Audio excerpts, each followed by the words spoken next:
Good evening, and welcome to the American Antiquarian Society's first public program of 2026, The Memory of 76, The Revolution in American History, with author Michael Hattem.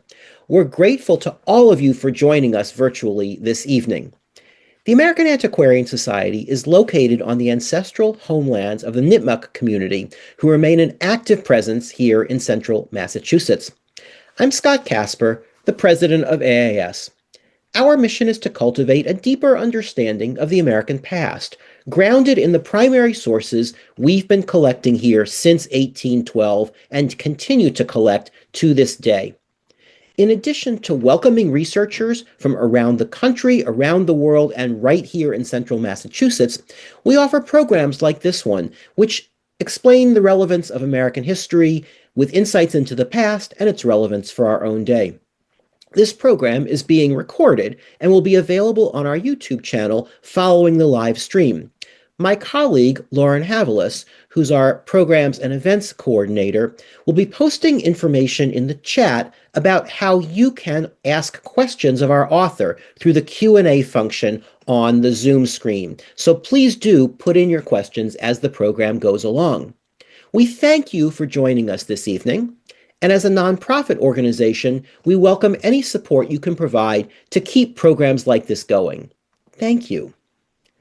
Tonight's program is our first of this new year, the 200th anniversary of the U.S. independence and the Declaration of Independence.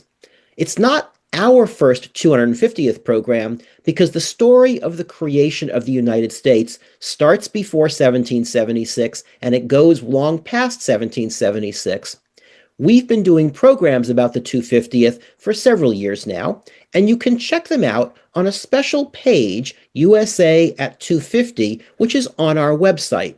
That includes recordings of previous programs and other web materials we've created over the past several years, coordinated with the 250th.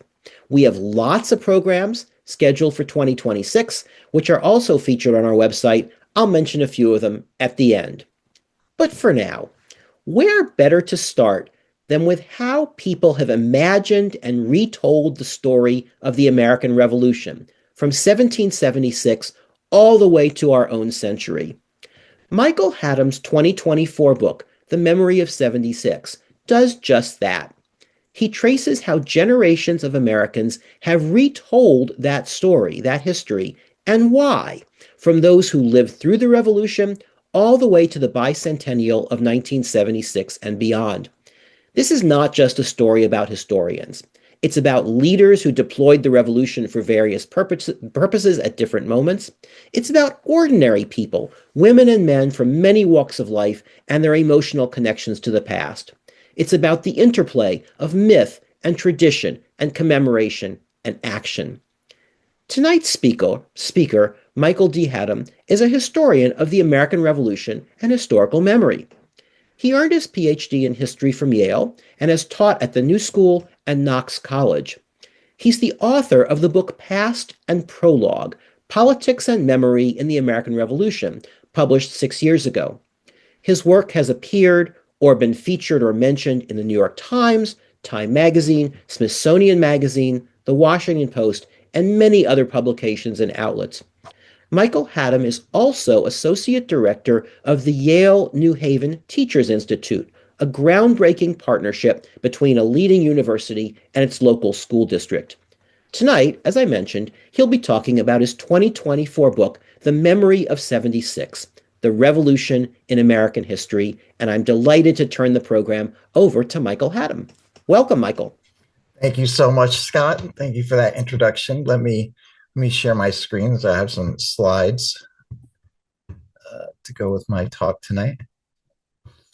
Okay, so I'm going to talk a little bit tonight about a question that comes from the introduction of my book, The Memory of 76. And that is, why have Americans for nearly 250 years seemed to have an unusually strong emotional connection to the memory of the revolution, really the degree to which we don't see repeated in many other places.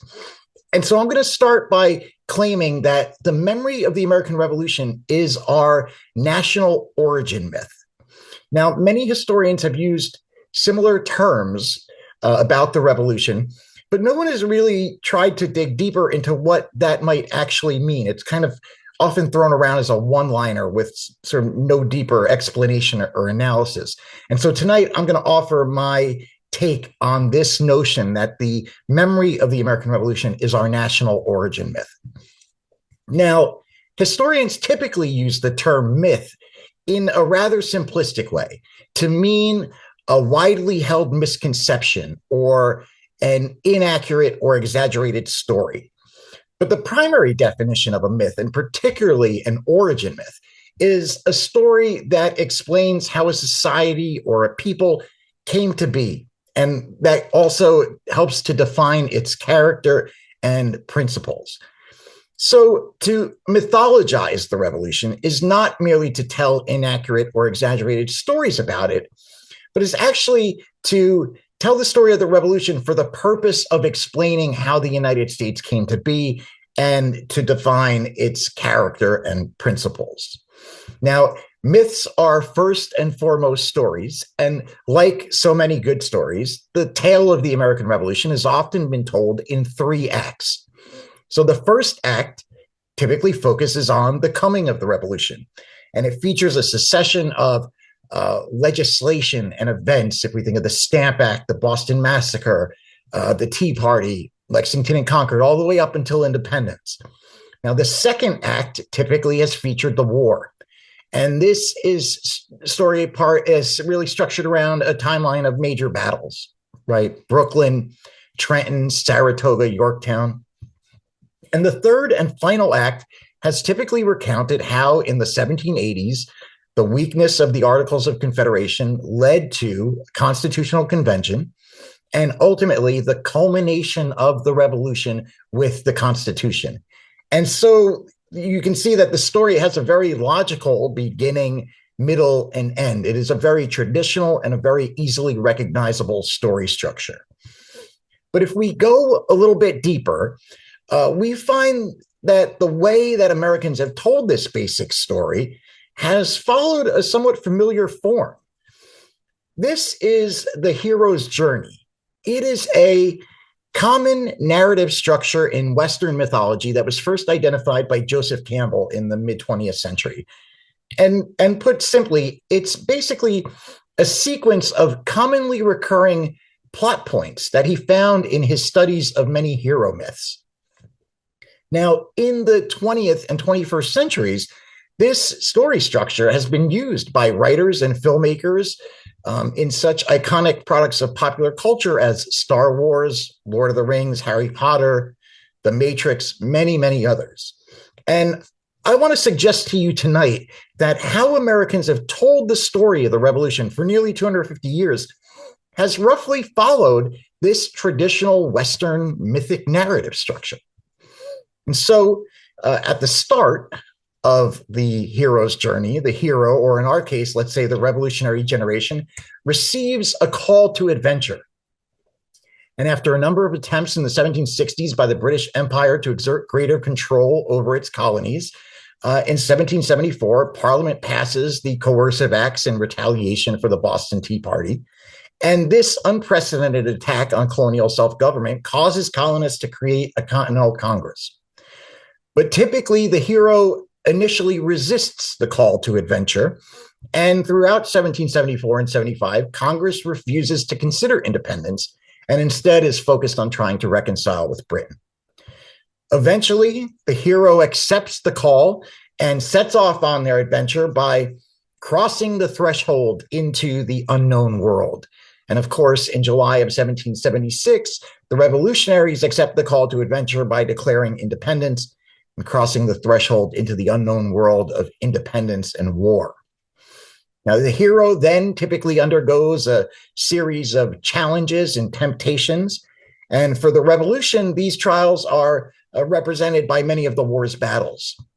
And though these stories are rooted in actual history, some of the most famous of them, having to deal with the war, feature in their retelling sort of mythical themes and near mythological scenarios. So if we think about the Continental Army's daring escape after the Battle of Brooklyn, right? When the army is penned in along the East River and George Washington engineers the crossing of his entire army in one night under the cover of darkness and a very opportune fog that sets in, right?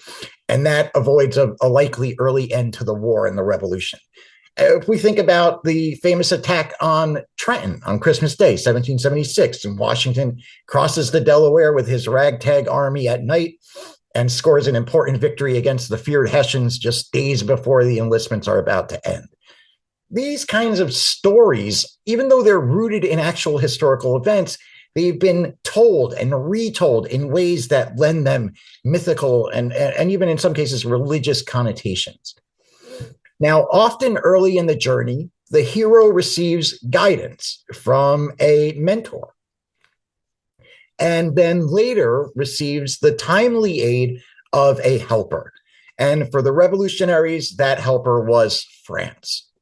And like the many times in mythical stories and folk tales, when the helper shows up at just the right moment to make victory possible, the French fleet arrives at the Chesapeake Bay from the Caribbean just in time to surround Cornwallis's army and make the siege of Yorktown possible, effectively ending the war and securing independence.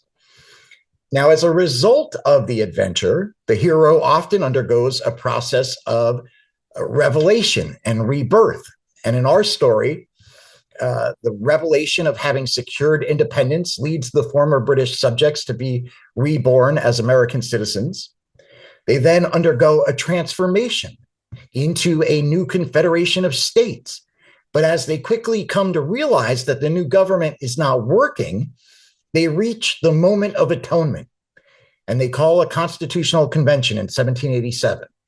And once the atonement is complete, they receive the gift of the goddess, you guessed it, the Constitution, and return to the known world, which is now changed for the better, thanks to the hero's adventure.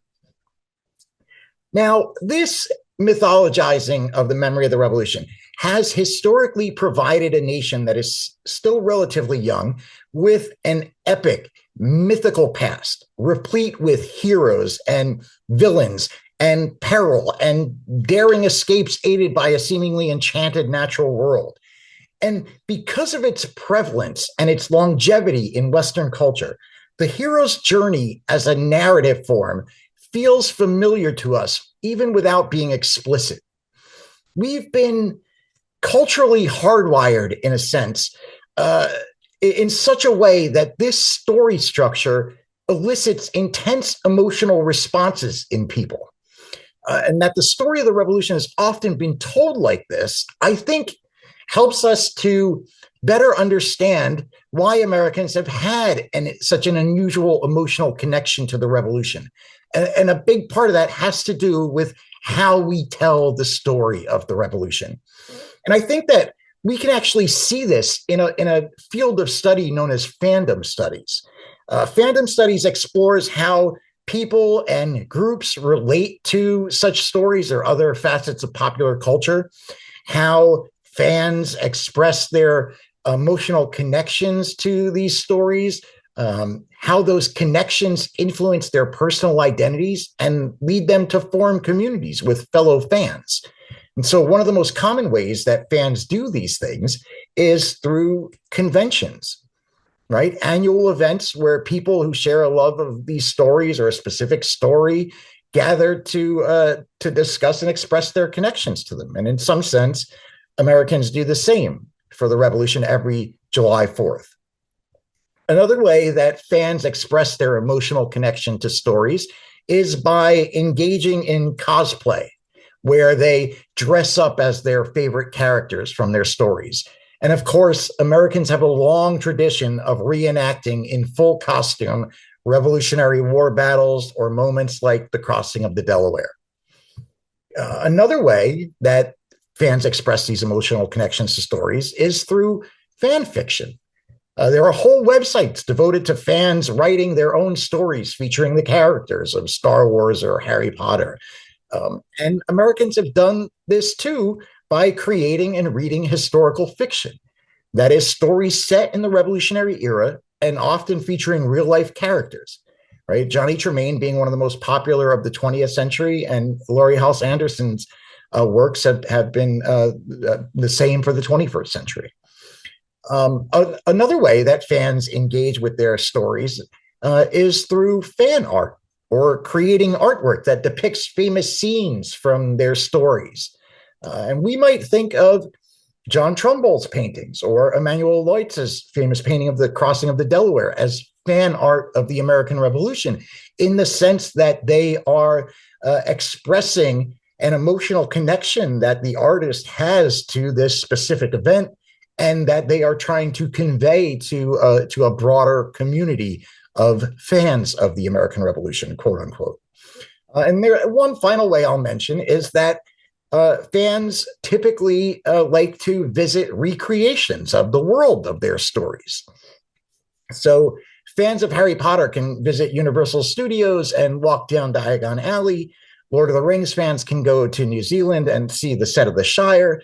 And people visit them because they want to inhabit the stories that they have such a deep connection to, and because it strengthens their connection to those stories and to the community of fans. And this is the same reason why many people have long visited places like Colonial Williamsburg, the Boston Freedom Trail, or Independence National Historical Park, right? So we can see that many of the ways that Americans have celebrated or commemorated the revolution have similarities to these fan cultures. And part of that is because we've often told the story of the revolution in a similar manner to these kinds of stories that prompt the creation of these fan cultures.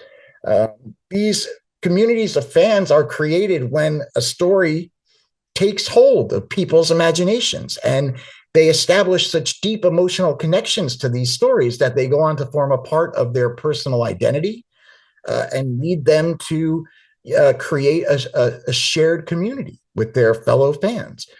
And so I think that, we see these same kinds of processes playing out in the way that Americans relate to the story of the revolution.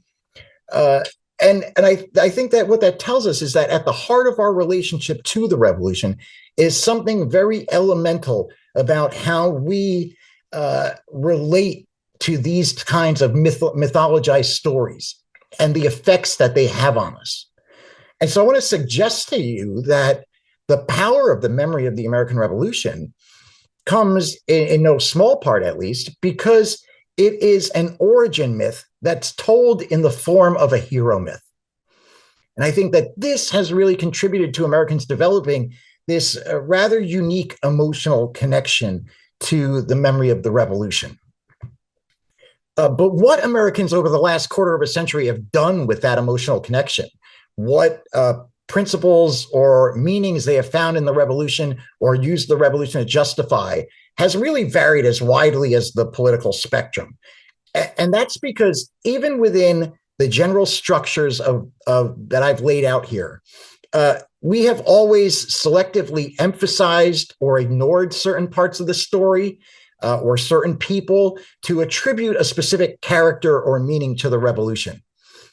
And that's really what a popular memory is. It's a way of telling or interpreting a story about the past to convey a specific meaning.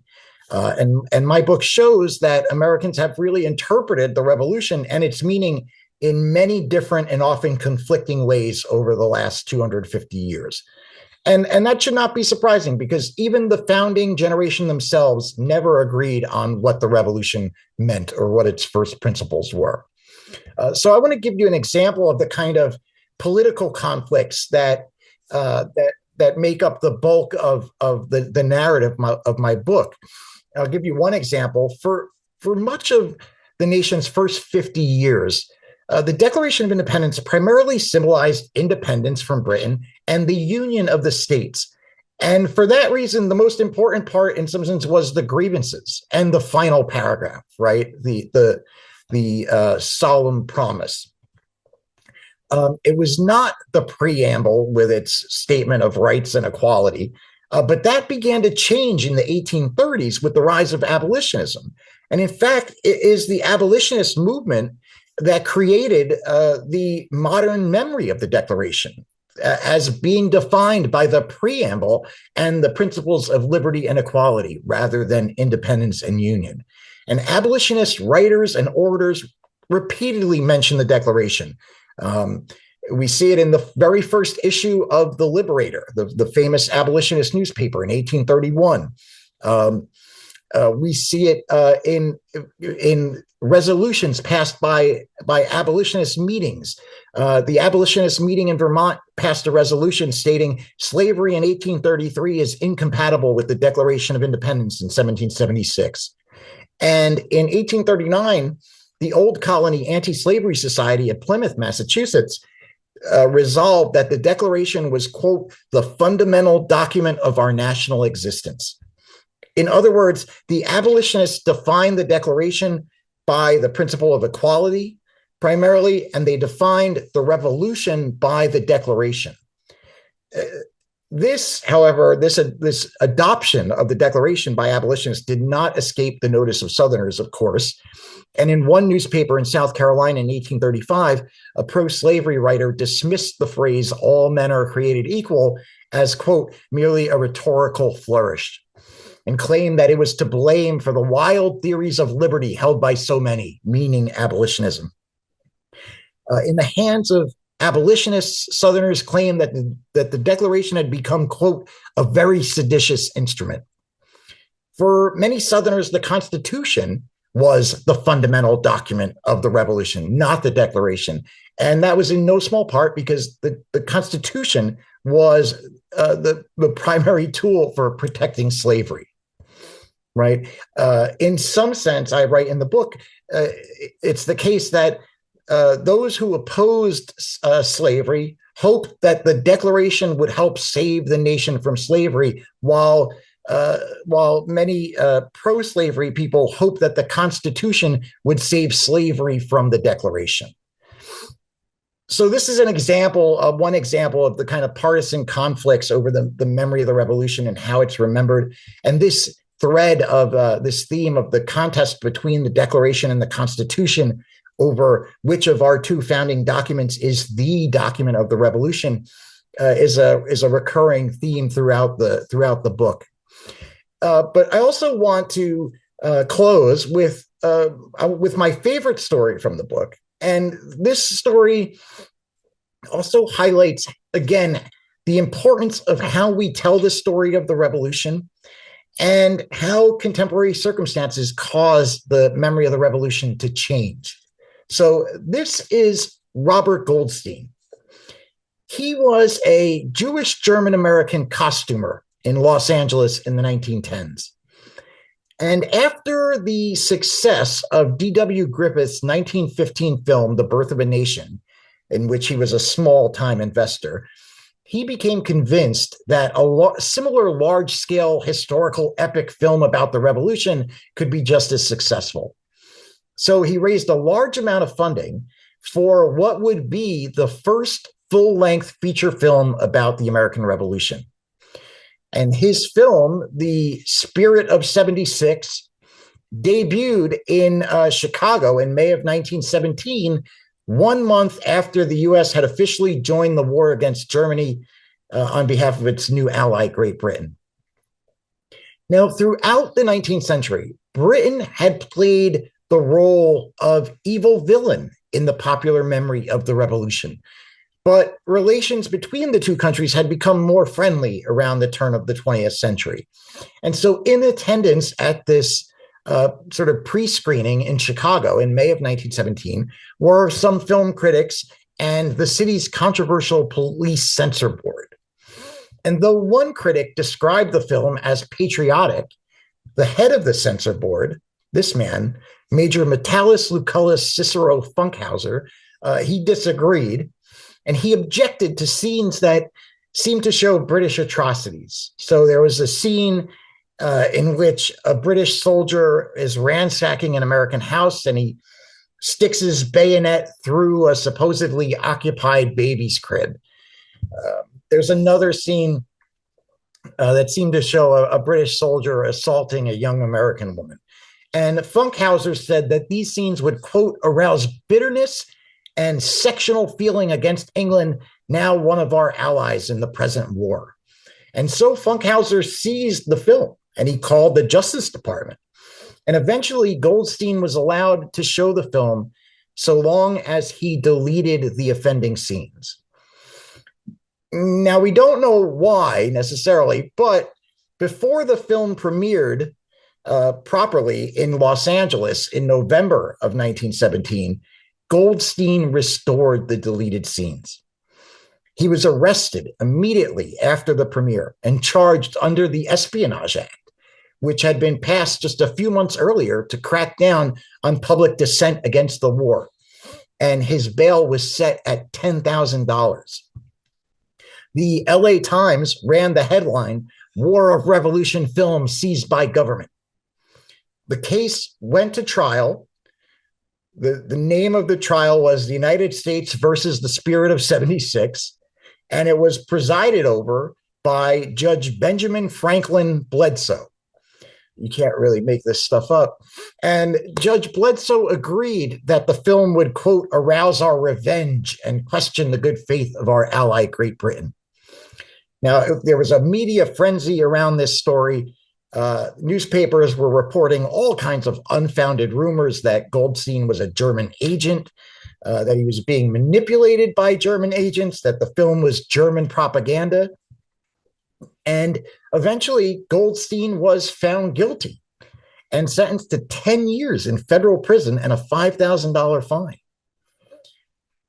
Now, he gets released from federal prison early in 1921, thanks to after the war, there was a review of Espionage Act convictions. So he gets an early release. He tries to revive the film. It's shown one time in New York City that we know of, was not well received. And then he was forced to leave the United States for Europe in search of work. And he only, he last turns up, I should say, in the historical record in Nazi Germany in 1935 in Berlin, where he is arrested for being unable to afford to renew his passport. And that is the last that we hear of Robert Goldstein. This is a story of an example of how the politics of the times can shape the ways that we remember the revolution. I think that Goldstein thought he was making a patriotic film that was based on a memory of the revolution that he had learned when he was younger, in which Britain was the evil enemy. Goldstein's great tragedy is that he was too slow to realize that the memory of the revolution was changing rapidly because of the war, and that the old memory had not only become outdated, but legally treasonous. So if he had released the film a few years earlier or a few years later, things would likely have turned out very differently for him. But instead, Goldstein was imprisoned as a traitor for making the first feature film about the American Revolution. And that film is lost to time because no copy of The Spirit of 76 has ever been found. And so this is, another example of just the importance of how we tell the story of the revolution, but also when we tell the story of the revolution and how, contemporary contexts shape meanings of the American Revolution and what are considered proper meanings of the revolution. And in my book, I also, explore how the rise of the Cold War in the 1950s and the end of the Cold War in the 1990s also caused significant changes to how the revolution was remembered. And so I want to close just by reiterating the great importance of how we tell the story of the revolution, and to argue that how we tell the story of the revolution can help account for why we have had this deep emotional connection to the memory of the revolution, why it has played such an important role in our politics, in our culture, and just in American life generally over the last 250 years. In my book, I argue essentially that the revolution has provided us with a sort of shared political language. If we think of, terms like liberty, equality, tyranny, resistance, republicanism, democracy, constitutionalism. All of these are words that it's impossible to use any of these words without them having some connotation that goes back to the revolution. But as with any language, the meanings of those words change over time and are often contested. And so the meanings that we attribute to those words, that we attribute to the revolution, often reveal far more about the present than the past, far more about us than the revolution. And I would argue that it is essentially our part of our birthright and our civic duty as American citizens to determine what the revolution means to us. And my book is a chronicle of 250 years of generation after generation of Americans doing just that. And as a result, we have always embedded in our memories of the revolution our grandest dreams and our highest aspirations, as well as our deepest fears and our ugliest prejudices. When Americans look at the revolution, we're in some sense looking into a mirror. We see ourselves in the revolution, and we see the revolution in ourselves. And the revolution is always in the eye of the beholder. And though many may claim sole ownership of it, in a democracy, no one owns the past, right? The memory of the revolution belongs to each and every one of us to make of it what we will and to become part of this long-standing important feature of American political history and our political tradition of reimagining and redefining the revolution for the present. Thank you. Michael, thank you so much for this terrific presentation about a wonderful book, which I very much enjoyed reading. It's very impressive how you cover 250 years of history in this book. Really, it's not just a book about one slice of Revolutionary War memory. It's really about how, as you say, Americans have rethought the way they think about the revolution. And your subtitle, which is The Revolution in American History, feels like it has kind of a double meaning. It's like, how has the American Revolution been depicted in American history? But it seems also to be about revolutions in history telling. Was that intentional as you thought about the title of the book, or is that just sort of a nice coincidence? I mean, I think it's on the one hand, I think what I was trying to convey with the subtitle of the book, The Revolution in American History, is to make a case that how we remember the revolution has been consequential to American history, right? And so, like you said, the book covers many different periods of American history, and I tried to make the case, that that the revolution has both helped to shape and been shaped by many of our most divisive political conflicts and many of the most tumultuous eras in American history. And if you want to, as a social movement like the abolitionists or a political movement, say like the Tea Party closer to our own day, if you want to kind of stake a claim that your movement reflects America's deepest values, you tie it to the revolution. Yeah, absolutely. And I think, we see that, right away in some sense in the 1790s with the emergence of the first political parties. They are both doing that, right? The Hamiltonians and the Jeffersonians. So it becomes a feature of our political culture almost from the very beginning, right? It's embedded in our political culture from the very beginning. And I think that part of why the revolution carries that weight has to do partly with the way that we tell the story, the connection, the deep connection that Americans have to the story of the revolution. I have an example in the book about the German-American Bund from the late 1930s.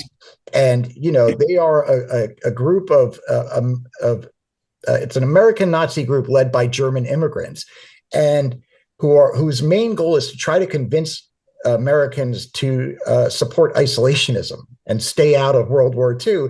And so, their big hero is George Washington because of his farewell address and his famous message about staying out of European wars.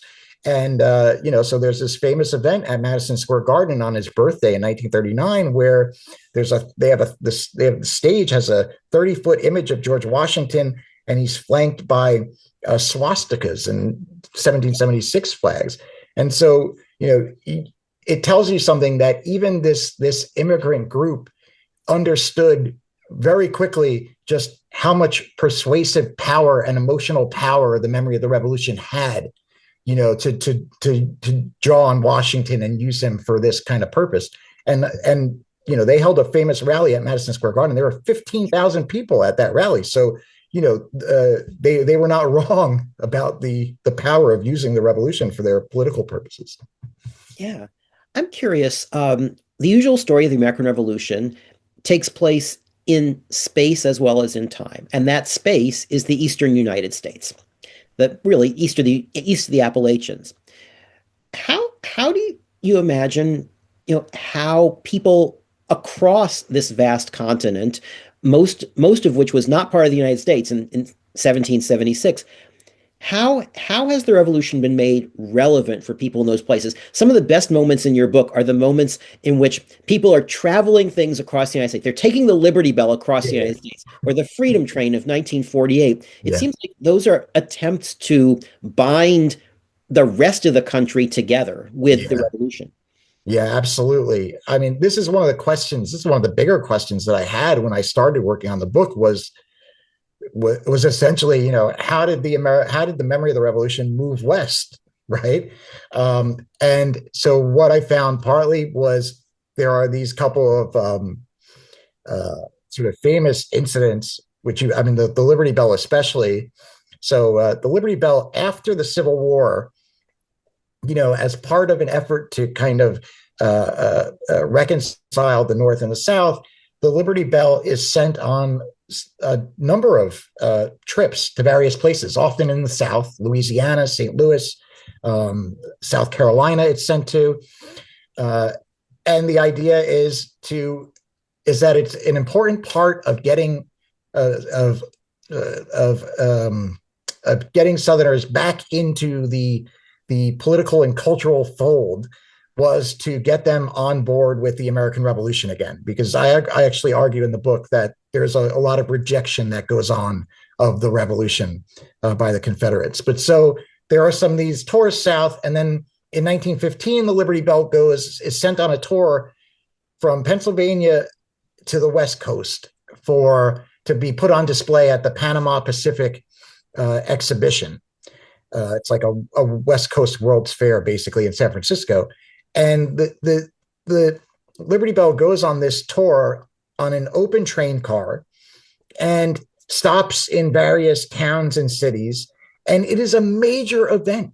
It is a major local event. I've found pictures in historical societies across that route.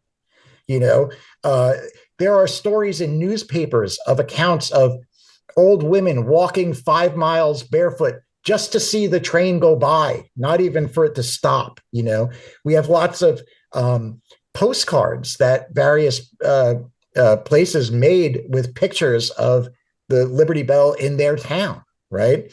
And we have lots of firsthand accounts of the experience of seeing the Liberty Bell, right? And it was a way of bringing the revolution to people who were moved geographically from the sites of the revolution, and in a very tangible way, and people who had that experience, and communities who had that experience, it left a deep imprint on them. And so those kinds of events, also the anniversaries, the major anniversaries, every 50 years you'd have another anniversary, and every 50 years the nation was expanded further and further west. Yeah. And so those anniversaries played a major role in sort of spreading the memory of the revolution westward. Fabulous. We've got a lot of questions coming in already, so I'm going to start asking some of the questions from our audience. Several of our audience members are asking about George Washington. One asks, Miriam Khan asks, when does the myth of Washington as Cincinnatus come into the public domain? Lynn Swain asks about the symbolism of the apotheosis of Washington, and the cover of your book, in fact, is the apotheosis of Washington in the U.S. Capitol, which is a mid 19th century, but there's an earlier apotheosis of Washington from around 1800, right after he dies. So, how does the Washington image or myth connect with the larger revolution myth? Yeah. So and on the one hand, uh, Washington's death in very late 1799 is in many ways the first major national uh, commemorative event of the revolution, right? I mean, in the years before, everywhere has their July 4th events. They have orations. They read the Declaration of Independence, Um, but Washington's death is really the first national event that has to do with the memory of the revolution. And it I argue in the book that it sort of seals this early relationship to the memory of the revolution that a lot of Americans had, which was uh, through a small number of elite individuals, right? So Washington, especially, is the most famous figure of the revolution, and out of his death comes Mason Weems' famous biography and the cherry tree story and all of that. Uh, but also, Benjamin Franklin, small number of military people had are part of this small number of individuals who are identified with the revolution, and that never goes away, of course, but it does start to get challenged in the 1820s, and I talk about this in the book, how the first Pension Act for Revolutionary Veterans kind of challenges this focus on individuals, on a few elite individuals, because the veterans have to write, as part of their pension applications, they have to write an account of their service. And so uh, a lot of times those accounts were published in local newspapers because they were celebrating the veterans. And so in some sense, these veterans kind of wrote themselves into the memory of the revolution. And it's sort of what I argue is the beginning of the democratization of the memory of the revolution, which is including more and more people in it. But Washington is central, is a central figure in the memory of the revolution from the very beginning, really down to the present.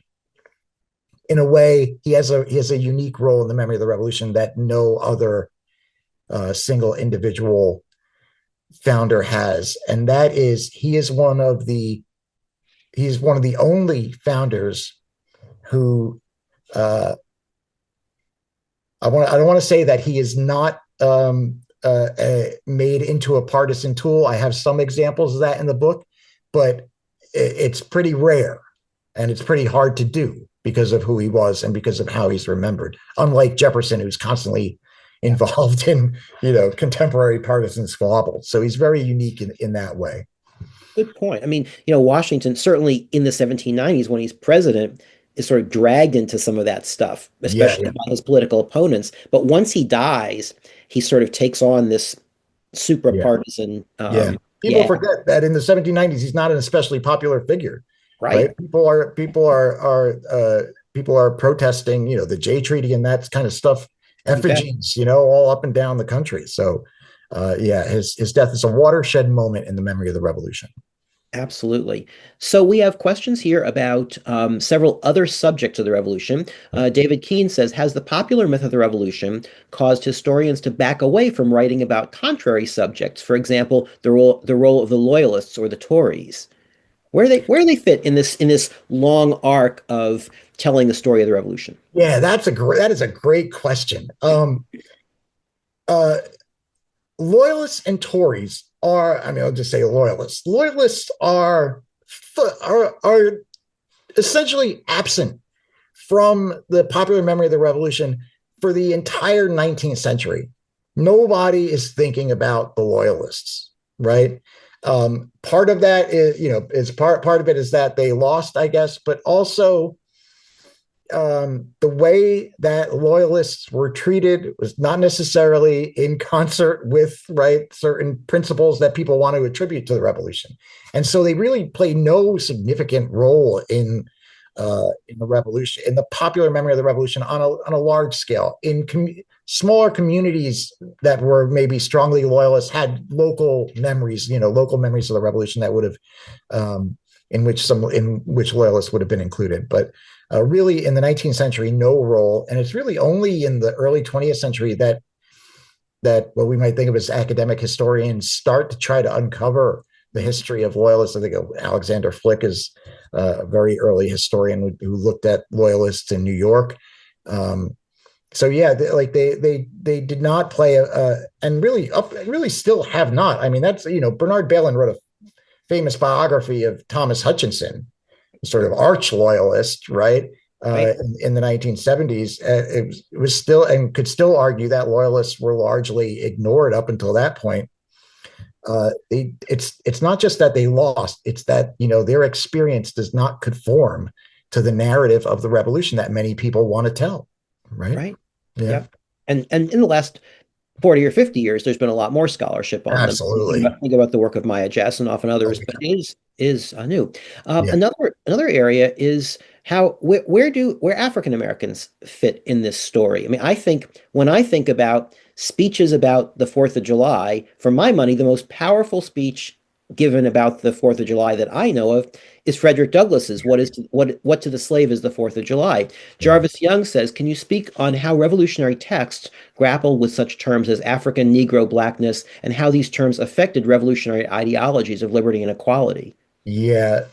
So I mean, I talk at length in the book about Douglass's 1852 speech, and and earlier examples of uh, of the role that African Americans played, partly in the abolitionist movement, which so as part of the abolitionist movement, they played a significant role in creating the modern memory of the Declaration of Independence as being defined by the preamble and these ideals of liberty and equality.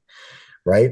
It's also the abolitionist movement that gives rise to the first histories of African Americans in the Revolution, right? And this is Yeah, the yeah, 1850s, right? absolutely. Yeah, William Cooper Nell writes these exactly. histories in the 1850s.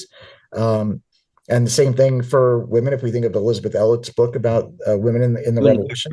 Yeah. Uh, and so I have examples throughout the book of the role that African Americans played in especially uh, in defining the revolution by the Declaration, by the ideals of liberty and equality, and then especially in because every social movement, almost every major social movement in American history has used the Declaration as a to help justify its cause, right? And that's another thread that runs through the book.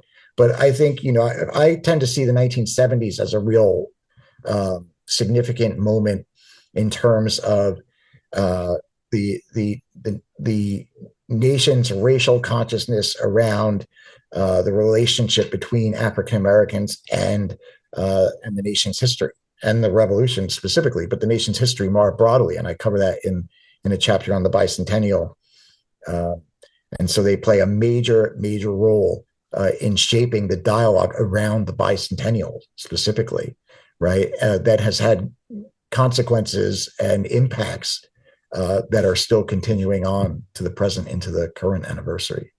I So want to pick up it's a on constant presence throughout the story, is the point. absolutely. I want to pick up on the bicentennial. I'm Yeah. old enough to have witnessed the bicentennial, and as a budding history nerd or historian or something, I was, of course, hooked on the bicentennial. Your book opened up for me a whole constellation of bicentennial activities, including African American activism that I never experienced in suburban America Yeah. in 1976. It's a much more contested bicentennial than we saw on, say, CBS Bicentennial Minutes on television or the procession of tall ships, Yeah. which makes me, ask, what was this context and who actually saw the contest at the time? It seems, what was it as visible across American society? Certainly questions over, racial equality were highlighted in the 70s without a doubt, and we see, the popularity of Roots and so on. But to what extent were the bicentennial contests visible, to kind of what you might call white suburban society? Yeah.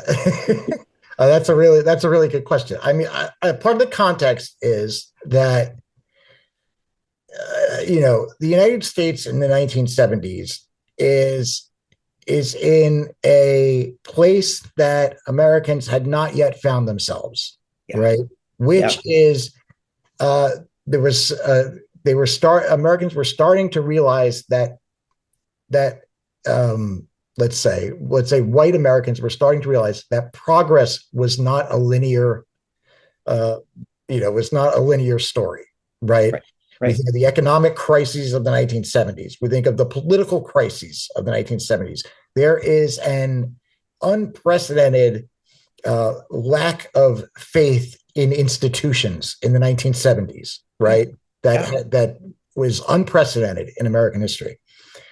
So you have all of these contexts of upheaval, and of course the Vietnam War, and so all of these it's all in all of these unfortunate contexts that the bicentennial is supposed to be commemorated. How do you commemorate, right, an anniversary of a nation that seems to be on a swift slide, Yeah. right? Yeah. And in some ways, um, there are a lot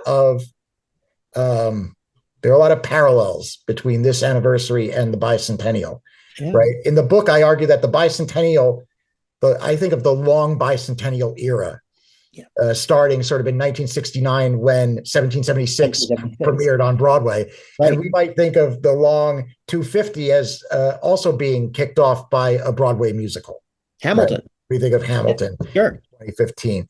Uh, the economic uncertainty is very similar. The the raft of political scandals and corruption is also very similar, right? Yeah. So there are a lot of similarities between the bicentennial and this current um, this current anniversary. In terms of the visibility of the contests that are occurring in my chapters on the bicentennial. I have a chapter what I call the alternative bicentennial, which is Mhm. the efforts of various marginalized groups Right. to um, to either adopt or just to use the bicentennial moment uh, for their causes and to their benefit. And so, for given that it is, these are sort of all an alternative bicentennial, there it's not, it probably is not especially visible to teenagers in white suburban America, right? But you see, I mean, I have a lot of sources. These debates are going on in mainstream media, in Yeah. newspapers, in magazines, on television. Um, so, uh, so it is the case. I think it is the case that in the bicentennial era, it's the first time that it starts to become impossible to talk in the mainstream media about the revolution in a way that does not acknowledge slavery. Yes. That does Right. not acknowledge Yep. African American, Native Americans, right? Yep. This is where we start to see that their role in the discourse become, in a sense, unavoidable through their own activist efforts, right? Hmm. Uh, Hmm.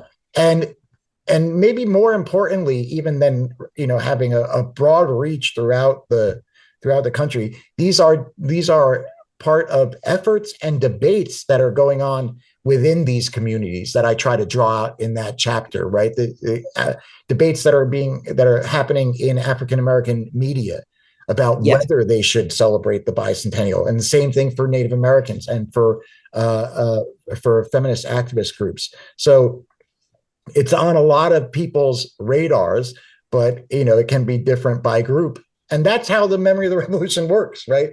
I say Yeah. in the book that the revolution has done more to divide Americans than unite them.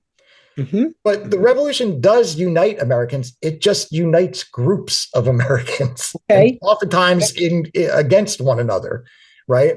But it would be it would be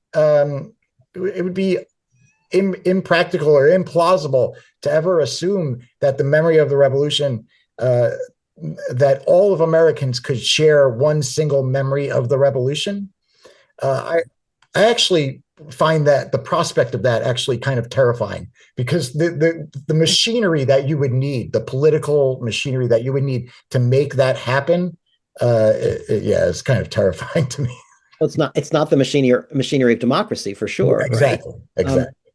Jack has a comment and a question here about your larger framework about fandom and fan studies. He Yeah. appreciated your comparison there. Your discussion about ownership over the story of the American Revolution reminded me of when fans claim ownership of a story above that of the authors, i.e., a death of the author. Sometimes that's merely a disagreement about how to interpret the material, but sometimes it's because the author has done something to disappoint the fans on a moral level. I'm curious about your thoughts on the tension that exists for Americans who are Yeah. disappointed in the nation, but maybe still use and cling to the story of the revolution, or any other thoughts on the memory of the revolution as fandom. Yeah, that is a fantastic point. That is an absolutely fantastic point. I mean, the example that comes to mind for me is probably J.K. Rowling, and there's a lot of controversy over her and her statements about transgender people, and and then there comes a an important debate about uh, about, can you still relate to the stories produced by a corrupt source, let's say, right? A quote unquote corrupt source. Yeah. Can you still relate to those stories in the same way? Do they still have the same meanings? And I think that we start to see in the 1970s people, as Jack points out, reckoning with that very same dynamic, right? During the bicentennial. Like the nation is people are seeing the nation in a very different light in the 1970s and asking themselves, can they relate to the memory of the revolution in ways that they had, in decades gone by? It was, I think, certainly white Americans were able to compartmentalize the memory of the revolution in a in a way, um, uh, in a very effective way, really up until the 1960s and 1970s, right? And be Yeah. able to say, oh, slavery, that was an exception to the rule of, right, of the memory Okay. of the revolution, right? And of course, we've been on a 50-year journey basically since the bicentennial era of of reassessing that, of trying to reckon with that legacy, and trying to, when we can, if we can, reconcile what the historian Edmund Morgan called the Great American Paradox, right? Which is the coexistence of a revolution founded on a rhetoric of liberty, simultaneously coexisting with racial slavery. Racial slavery, exactly. I want to close. We can't get to everybody's questions, which I'm sorry about, but we'll send you all those questions Yeah. afterward. But I want to close thinking about where we are now. Cheryl Thurber says our current celebration plans seem like the disjointed efforts of Civil War memorials of the 1960s. What about this and for the 250th? You've said a little bit about what today's commemoration looks like to you. You mentioned, how Hamilton in the 2010s get started. Yeah. Here we are in 2026. What Yeah. does it look like to you? So, in some sense, it looks a lot like the bicentennial, in the sense that there is a centralized government commission that is created to sort of oversee the commemoration and the anniversary, which I detailed all the scandals around that in the 1970s in the book. We're seeing similar, a commission headed up by people from the business community who are entrusted with managing the anniversary from a national perspective, from a federal government perspective. And there's been lots of stories in the last few years about, if not outright corruption, certainly similar types of dysfunction in that commission as we saw in the 1970s. So that seems very similar to me. I think one of the main differences between the commemorations of the 250 and the bicentennial, especially from the perspective of the federal government, is uh, the federal government in the 1970s put a good deal of money behind, Yeah. right, the bicentennial. That is not the case this time around, No, that's right. as you well know. Exactly. Um, Exactly. and there is a lack of there is a lack of funding relative to the 1970s and the bicentennial.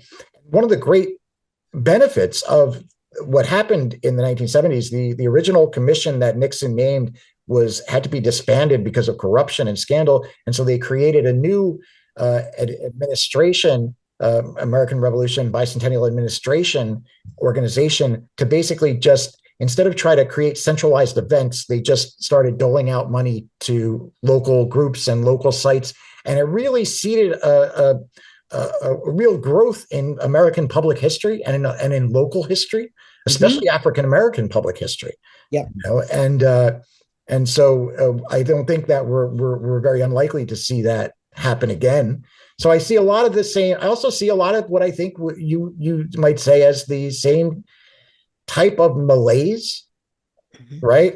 In the context, in the ways when I talk to people and talk about the 250, there's a similar kind of malaise to what I was reading in newspapers in the 1970s. It's like, we have so many problems in the present.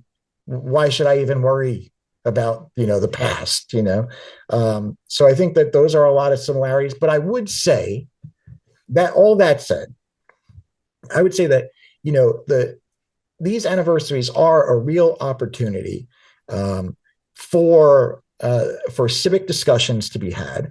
And my book, in showing how Americans have redefined the revolution over 250 years, is I hope that readers take away from that the notion or the license to do the same themselves. Right? It is part of our longstanding political traditions for each generation of Americans to redefine the revolution and its principles for themselves. And this anniversary is a real opportunity to do that, to rethink, what does liberty mean to us in 2026? What does equality mean to us in 2026? What does tyranny mean? What does resistance mean? What does democracy mean? Right? These are real conversations that I think the anniversary provides a platform for. And I think if you come away from this book, you will understand that if you participate in those conversations, that you are part of a long American political tradition that stretches back through Susan B. Anthony and the suffragists and the abolitionists, all the way back to the early 19th century. And that is a wonderful way to end this conversation with you, Michael Hattem. The book is The Memory of 76, The Revolution in American History. I think that's the kind of conversation that we want to be having all year here at the American Antiquarian Society. It's the kind of conversation that Ken Burns's work, I think, helps spur as well. And we are, I love the idea of all of us as potential inheritors of and extenders of this tradition of conversation, of civil and civic dialogue. And we look forward at the American Antiquarian Society to doing that over the course of this year. I'll tell you right now about a couple of programs coming up next week, same time, same channel. I'll be talking with Andrew Burstein about his book, Being Thomas Jefferson, An Intimate History, which has just come out, so we can continue this kind of conversation. And mark your calendars now for February 26th,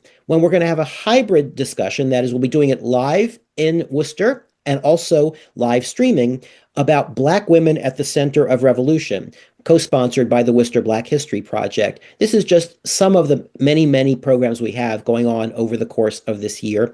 Thank you again, Michael Hattem. Thanks to everybody who joined us this evening. Check out our website, americanantiquarian.org, for more programs, and we are looking forward to a great year ahead. Thank you so much.